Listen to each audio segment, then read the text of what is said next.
Hey there folks, Samsung has just announced two new earbuds, the Galaxy Buds 3 and the Galaxy Buds 3 Pro, and lo and behold, they have stems just like Apple's AirPods, which is a little surprising. Now, I haven't had a chance to evaluate them yet with proper listening and performance tests, so this isn't a full review, but I do have some early impressions on their design and lots of features and specs to talk about. Let's get right into it. I'll start with the Galaxy Buds 3, available in white or silver. They cost $180 and are open earbuds like the standard AirPods, though Samsung says they do have some active noise canceling. The company's earlier open earbuds, the Galaxy Buds Live, also had some active noise canceling. However, it didn't do much because ANC typically doesn't work well with open earbuds, and I'm not expecting the noise canceling to be all that effective with the Buds 3. Like the AirPods, these are designed for people who don't like having ear tips jammed in their ears and prefer to hear the outside world. I did try them on, and they're lightweight and comfortable and fit my ears a little more securely than the AirPods 3. Both of these new models have pinch controls like the latest AirPods, along with swipe controls to adjust volume levels. The Galaxy Buds 3 Pro are Samsung's new flagship earbuds, priced at $250. They also come in white and silver, but have a few key differences from the Galaxy Buds 3. First and foremost, they're noise isolating buds and include a set of small, medium, and large ear tips to choose from. They also have active noise canceling, and it seems quite good, at least based on the very limited time I had the buds in my ears.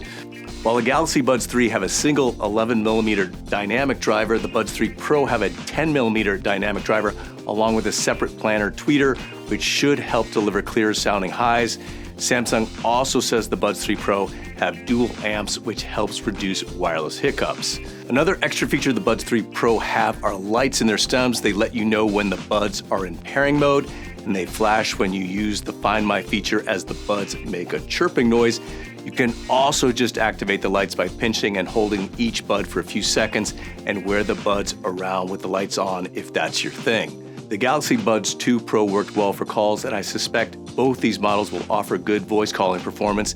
They have 3 microphones in each bud, along with a voice pickup unit.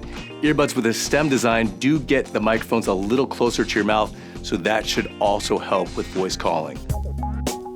Both new buds are equipped with Bluetooth 5.4 and are IP57 water and dust resistant. They're not fully waterproof, but can withstand a sustained spray of water. Battery life for the Galaxy Buds 3 Pro is rated up to 7 hours with noise canceling off and 6 hours with it on. The Galaxy Buds 3 are rated for up to 6 hours with ANC off and 5 hours with it on. The charging case does have wireless charging, as well as a dedicated button for Bluetooth pairing, so you can pair the buds more easily with a variety of Bluetooth audio devices. They do feature automatic pairing and audio switching with Galaxy devices. That's another way of saying they have multi-point Bluetooth pairing for Galaxy devices. As far as other special features for Galaxy smartphone users go, the Buds support Samsung's seamless codec, that Samsung says is now capable of delivering 24-bit 96 kHz high-resolution streams with an HD music stream service like Qobuz or Tidal. The Buds' default audio codec is AAC, which tends to sound just fine. As I said, this is just a quick first look at the Galaxy Buds 3 and Buds 3 Pro, and I'll have lots more to talk about in my upcoming full review, including sound quality, performance comparisons to the AirPods Pro 2, and other top true wireless earbuds.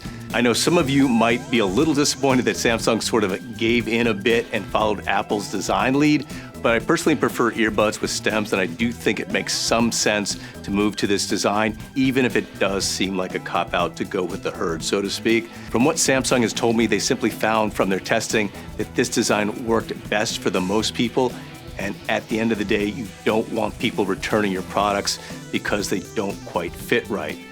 But let me know what you think about these earbuds designs in the comments section below. If you found this video informative at all, hit the like button and subscribe to this channel if you haven't already. I'm David Carnoy for CNET.com. Thanks for watching, and check back for my full reviews of the Galaxy Buds 3 series in the coming days.